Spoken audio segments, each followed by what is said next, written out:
Dr. Chantell Witten. It's amazing to have you here at the Goa School. Thank you so much for agreeing to talk to us. Thank you, Madhuri. Very good to be here. And thank you to also be part of the Academy. Wonderful. Yeah. So listen, you're like this amazing person who's done all this stuff on nutrition. I remember when we worked together almost 10 to 14 years ago now in South Africa, and how Yes. you really bloomed. You did your PhD. You had so much going for you in the area of public health and nutrition and breastfeeding and all this, and you were the wanted expert by everybody, and you were international. And yet here we are talking about, well, love and loss and life instead.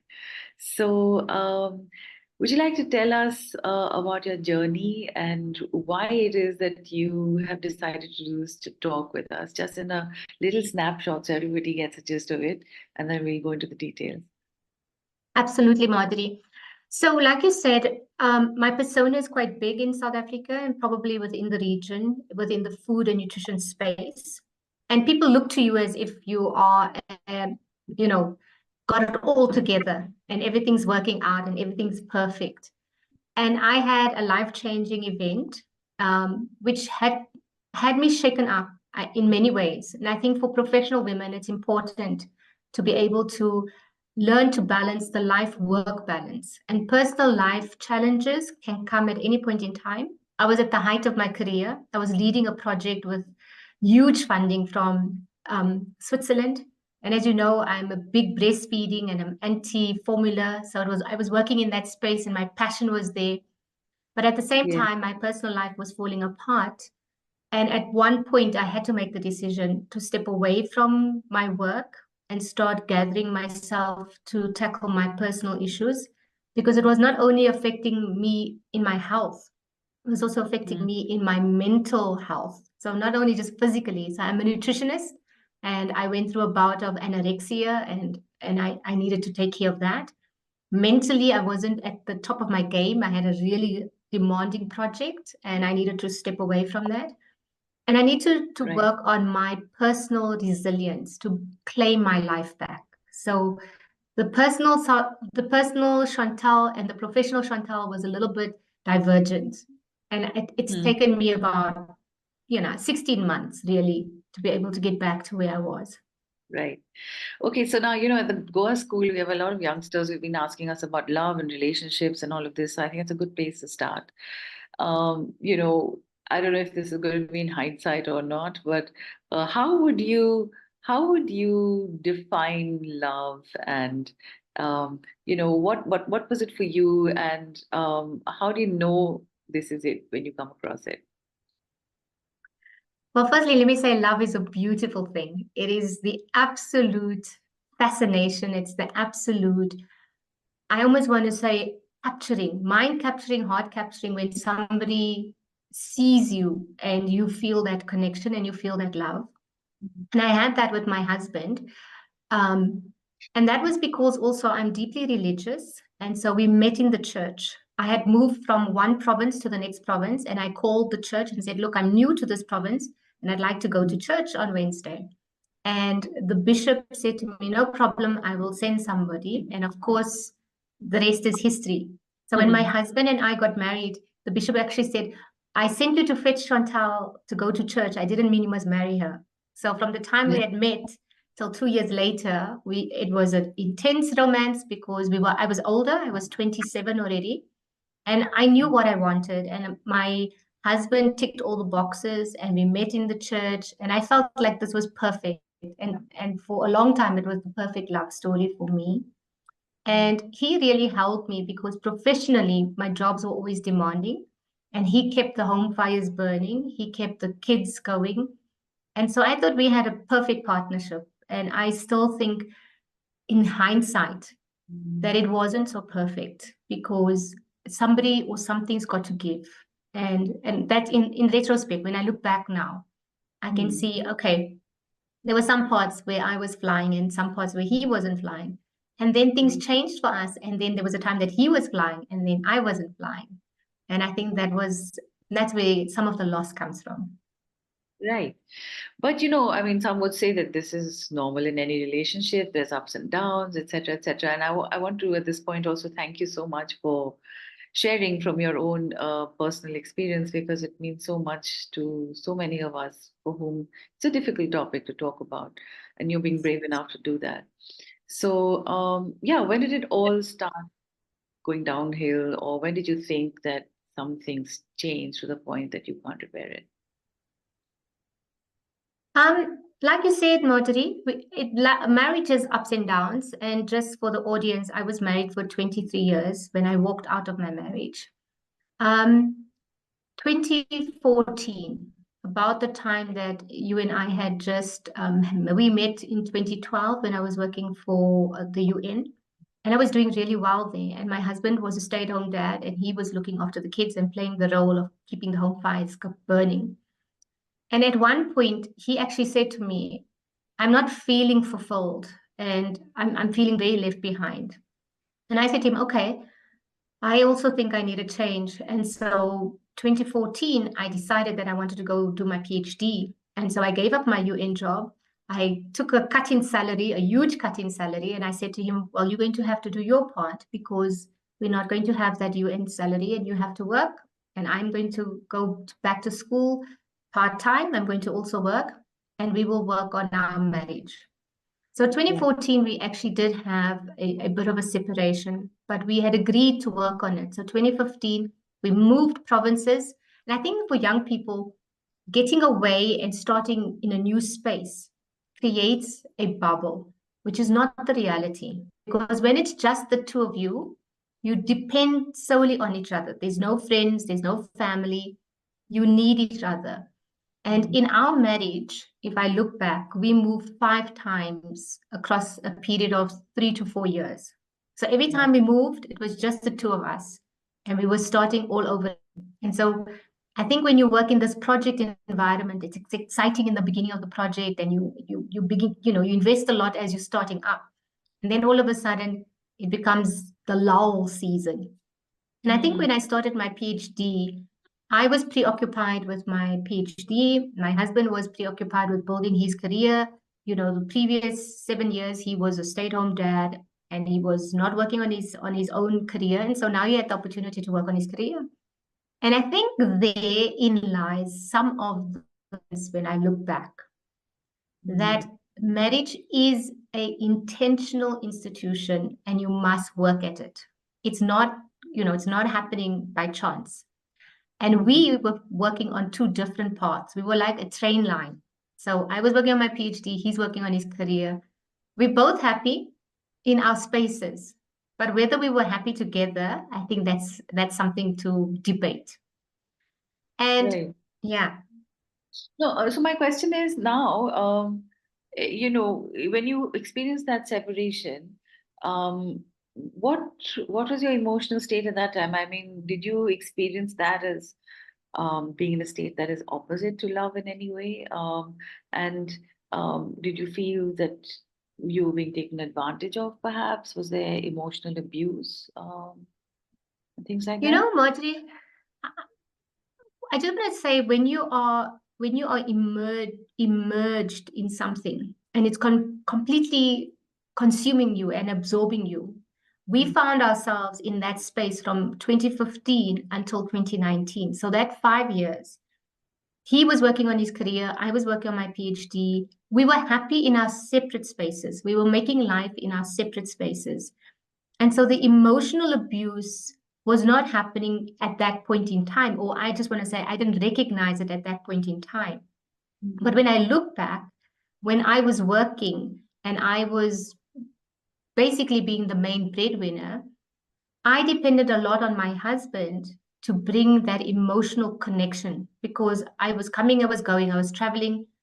I was reconnecting with him when I came back home. I was reconnecting with my children. I needed him to build the relationship for me to connect to my children. And I'm talking about children that were 10 and 4 years old at the time.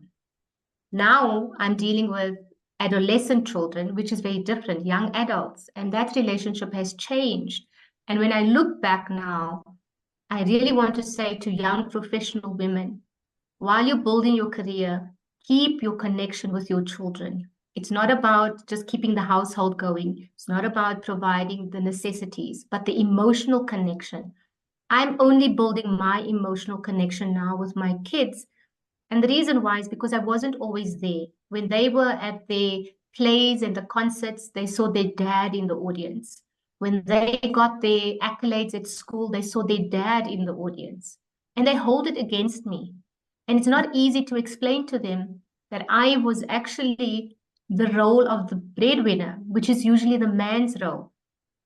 So in our household, those roles were basically opposite to what they are used to, what society talks to. And we as women are paying a price. And that price is your relationship with your children. Right. And so therefore you must work on it. And as women, do you think that you have a different price to pay as opposed to men within a relationship that goes other than Yes, I think. why do you? Yes, I think so, because that was my experience that when my relationship started to fail, and my relationship started to fail really around 2021, 2022. And in the society and in my religious circle, I'm Christian. The role of the wife, the role of the mother is to keep the family together. So when the family falls apart, it's her responsibility. She's to blame. She's the failure. And it was much harder for me because I walked out of what looked like a successful marriage. I Mm, left. mm, And even today, my kids say, Mommy, you left. You left us. mm, And I think for the year that my husband was alone with the children, because I left, I moved, and mm. Oh, okay. I was really battling. I was battling with health. I was battling with a lot of emotional things. And I couldn't actually do that in the space that he was. So I physically needed the distance and I left. Mm, So that price is very high. That price is always higher for women than for men. mm. And then about I mean, I believe you were also seeking a divorce that you didn't go through it in the end, and we'll get to that. But do you think that separation and divorce and all of this needs to be a private affair, or can you be public about it? Because what you're really saying to me is that because society has these different visions of what a woman should and shouldn't do, the price that a woman pays is often higher. And so, in such a situation, do you think that separation and divorce should be a highly private thing that's done between two people? Or, yeah, what would you say? And what was your experience? I want to just say upfront, I made it very public because it was such a lonely journey. I felt there are many women out there who probably are going through the same thing as myself. When you become a researcher, you know you're not unique, you're right. When you do a topic, somebody's thought about this topic before. So divorce and separation it's out there. And I wanted to connect with people, women especially, to understand what I was feeling because I was feeling villainized. I was feeling really oppressed, not only by the marriage I was leaving, but by the society whom I thought would be progressive and would be supporting me. I got more negative feedback from within my circles than I did outside of my circles. And I thought, there's something amiss here. And I Mm, think it was somebody actually said to me, Chantell, you burst the bubble of the perfect life. mm, And people now are taking out their frustrations on you because you're talking about the struggle and you're talking about how ugly and raw. And I was ugly and raw. And just for the audience, I spilled everything on Facebook. I never spoke about my husband by name. I never talked about him, but I talked about my experiences. I talked right. about how I was feeling. And And that made everybody uncomfortable. And this is typically the opposite of how men deal with these situations, isn't it? I mean, Yes. men will be like, no, we won't tell anyone, and let's be secret about this. And, Yes. because they obviously their reputations are everything to them, right? And so, yeah, it's always strange to me how men and women are entirely different about these two things. Okay, so let me just ask you another question, and you know. this will be of importance to everybody. When you make it public, when everyone knows you're going through all of this, does it not impact your career negatively? I mean, not just the fact that you have a mental health problem and you have to deal with it, but the fact that others are then judging you, and that just makes it worse, right? So, how do you go through life? You have to work. You probably know that you're going to be on your own from this point. Uh, Yes. it must be, yeah, it must be so hard to be at your workplace in such a situation, right? It was. I must tell you that in my head, my cognitive ability was diminished. My cognitive acuity was diminished. But I recognized it and I made a big decision, Madhuri. I stepped away from my big jobs. I decided to take a job that was really focused. I'm in an academic institution, I'm not running projects, I'm teaching 2 modules, and that's all I have. Because I recognized I couldn't be at the top of my game and I wasn't going to let my name be dragged through the mud for, you know, in, well, let's call it loss of excellence, because I'm known for excellence in my field and I'd worked very hard for that excellence. And I so I can did imagine. two. Thank you.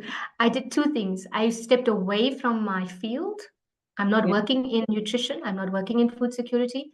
I decided to go into academic space and I started to do teaching. So I teach public health and I'm now in an academic space that is about health professional education. Because, and I want to give this to the young people, because it gave me room to fail. It was something Mm, new. Nobody knows me here. Nobody knows me in this space. So I could fail. mm. And it gave me the opportunity to just let it all go, that I'm not the expert. I'm not the Chantell that takes on big formula companies and not scared about anything. That pressure is really, really hard and it can break you. Yeah, I can imagine. And then, what about the professional advice that you might have needed this time? I mean, was it legal advice, psychological advice, friends and family? So, what really worked? So for the audience, I was going through a divorce. And then later on, my husband actually passed away. So we weren't divorced, I was estranged. And so I went from being the angry divorce, soon to be divorced woman to the now expected to be the weeping widow. And I'll talk about that a little bit because society has more expectations from you as a widow. And there is no manual for this. There is no manual for how to deal with your anger. But for all the advice that I had, walking alongside me was psychological support, professional. And I needed Mm. somebody who was cognitive. So she wasn't just lying on the couch and talk about it. She was teaching me tools and giving me learnings about how I'm functioning as in my space, learning about my wounded child, learning about myself as Chantell, my role within my family, my role within my society.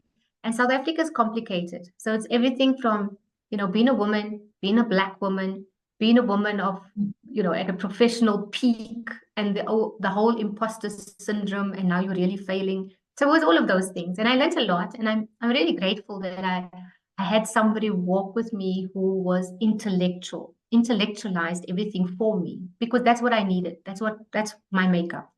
Mm. Then I had my spiritual support because I'm deeply religious. It was hard for me to decide to get divorced because, like I said, we met in the church. I was losing my husband because I felt he wasn't able to meet my needs. And part of that was that he was very involved in the church and he was spending more and more time in the church.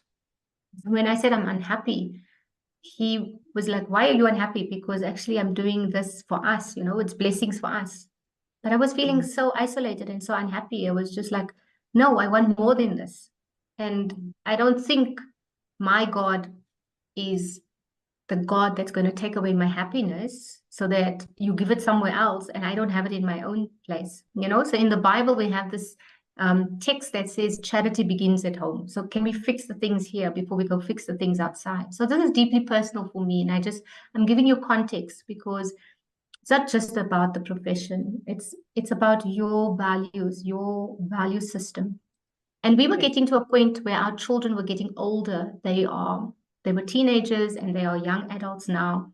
And I didn't want them to think that this is the norm, that this is what happiness looks like, because it wasn't happiness. And that's something I'm working with them now. We are all in therapy. My son is in therapy. My daughter's in therapy. I'm in therapy. I don't know if this is the new norm, but we are learning and unlearning and being able to work together to have And happiness within ourselves and happiness as a collective. right. So, just a little bit more about your loss, Chantell, and of course, condolences about your husband's loss. Thank you. But you were at a very difficult time. I mean, you had even gone to lawyers to talk about how to split assets, how to go through a divorce, how to sign the papers, and it was in the midst of this that you lost your husband, right? So, Yes. yeah, I mean, I can't even begin to imagine the roller coaster of emotions that you all went through at that time. So, and also for your very young children. Um, and so, what was the first thing that you did to like just, I mean, obviously you had to deal with immediate arrangements, funerals, things like that. But what's the first thing that you did to gather the pieces of your life after that? I'm not sure if I've gathered it completely because they still fall out. So my husband had taken me off all his policies because we were going through the divorce. So financially, I'm not as I would have been had we not been in this process of divorce, right? So I think that's the first thing. When this happens, really know there are costs, and this is financial costs. So my husband changed his policies and left it just to my children, which I'm eternally grateful for because my kids are now taken care of. But there's lots of legal paperwork because we were in the process of divorce, but we hadn't signed papers yet. Mm. So in things that are of financial consequence, like your house, like your insurance policies, like your cars, because we are married in community of property in South Africa, that means jointly own everything. We jointly own our assets and we jointly own liabilities. So all the liabilities that were created that we had agreed you would take that on and you would pay it and I would take my liabilities and pay it. Now that he passed on, that's not signed in, right? So it's not signed in. So I have that on my plate. And then I didn't inherit anything because we were fighting. We were in conflict. I completely get it. And so the double cost again. So in many ways, because I'm deeply spiritual, in many ways, I was thinking to myself, is this a punishment? Like, am I being punished because it was so hard? The divorce process was so hard. It was a year and 3 months. And then the deaths came. And then it was only after the funeral arrangements and the funeral, ceremonies were done. Now the policy discussions came up. And, to hear those words, well, Mrs. Witten, you're not listed here. Mm. I shouldn't have expected it because we were in conflict. But it was just that rude awakening of what? After 25 years, my husband died this year on the 20th of January, and we would have celebrated our 25th anniversary in February. So I just want to show you the craziness of this. It was just crazy. So, Yeah, I yeah. mean, you've been so brave through this whole thing, and I mean, and so very brave to talk about it on a public forum like this. But thank you because you're doing a huge service to people to unpack all of this for us. Because that's also the risk, right? Some people who very often, and in the West, I remember my husband who was a Dutchman. He used to say that, we now need to prepare our youngsters to have 2 and 3 marriages in their lifetimes. And if not marriages, then at least relationships. It's no Yes. longer the norm to be with just one person.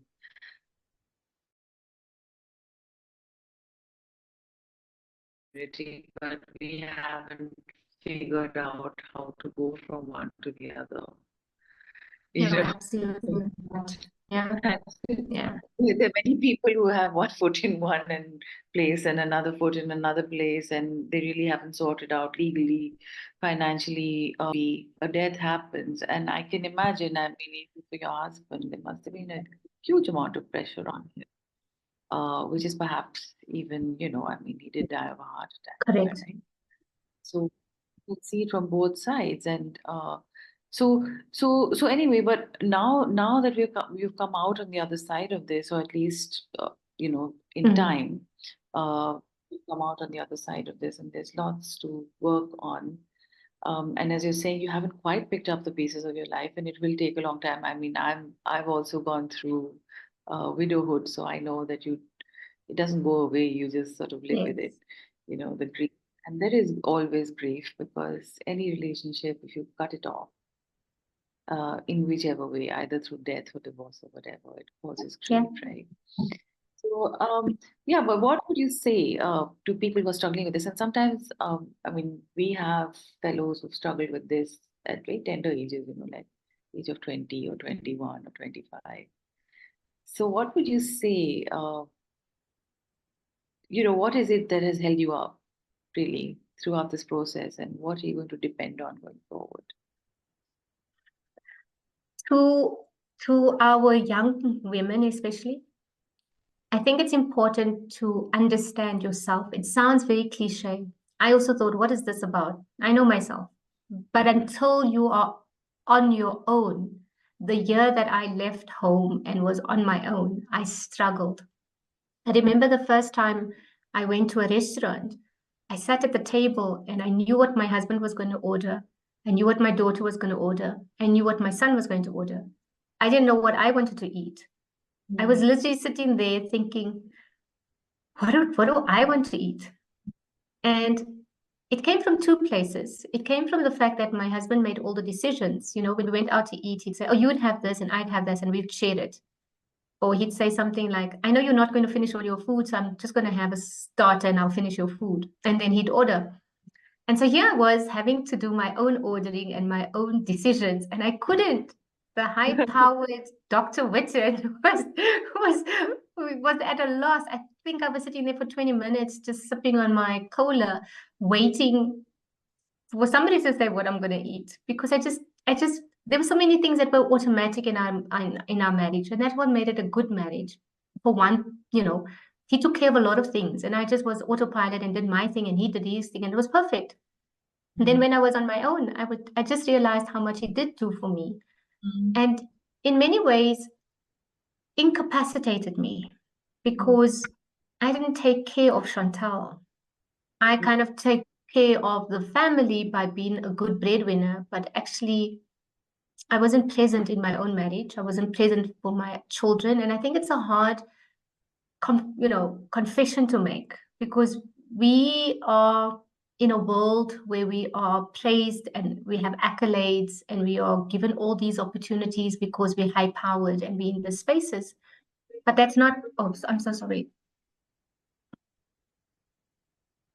This is not what's going to keep you happy in your space. When you're alone in your room, how many conferences you attended, how many presentations you made is not going to make you feel whole. It's not going to make you feel like you mattered. I didn't have contact with my children for about 3 or 4 months. It would be just WhatsApp messages one way, with very little contact with them. And it was difficult. It was difficult for me because I thought, how come they don't miss me? How come they're not talking to me? How come? And it was because of the kind of conversations we had. Mom, can you pick me up? Mom, can you pay for this? That is where we were. And that was because that's how our lives were. And I really had to work at it. I had to work at myself. So when they talk about doing the work, it's doing the work on yourself. It's deciding for yourself. You ask what holds me together. I want to be happy. I decided that one day. I want to be happy. I want to live a full life. I don't want to just be the professional that can hold her own in big meetings and UN meetings. I want to hold my own in my personal space as well. And I'm not going to give that power to somebody else. I'm going to do it now.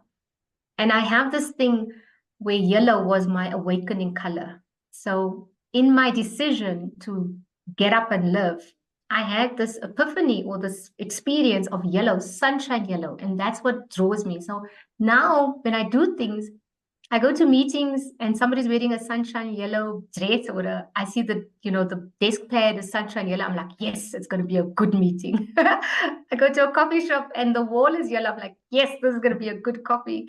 So it's the small things that you build for yourself, and start small. It doesn't have to be big. Nothing has to be extraordinary or, beyond the norm. It doesn't have to be. It's the small things that count. And the best thing that's happening for me, Marjorie, I'm building with my children. My daughter's a young adult. She's 20. My son is a teenager.